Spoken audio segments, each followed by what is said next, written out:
তো টিফিন খাওয়া হয়ে গেছে অনেকক্ষণ, রান্না বান্না করতে করতে আর চলে এসেছি।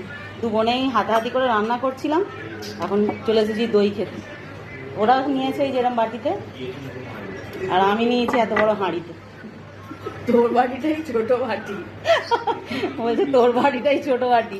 আর আমার ছোট ছেলে বলছে যে তুমি সবার থেকে বেশি দই খাচ্ছ, আমাদের তো মাপ করে বাটিতে তুলে দিয়েছো, আর তোমার হাঁড়িতে অনেক দই আছে। আমি তাহলে পাল্টাপাল্টি কর, তোর বাটিটা আমায় দে আর এইটা নে।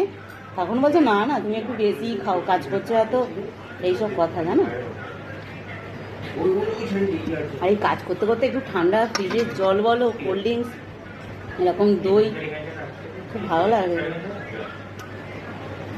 কিন্তু আইসক্রিম খাওয়া হলো না। এখন রোদ্দুরের সময় আইসক্রিম নিয়ে আসতেই গলে যাবে, বিকালবেলা আনতে হবে। হ্যাঁ তখন ভালো লাগে।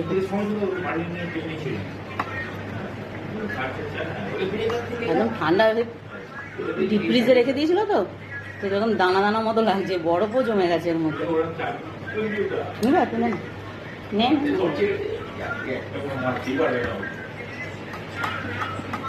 তো চলো, আরাম করে বসে খাবারও টাইম নেই, ওখানে রান্না করতে করতে খেতে এসেছি। আবার এইসব বসে আরাম করে খেতে গিয়ে ওখানে রান্নার লেট হয়ে যাবে, আবার দুপুরে খেতেও দেরি হয়ে যাবে।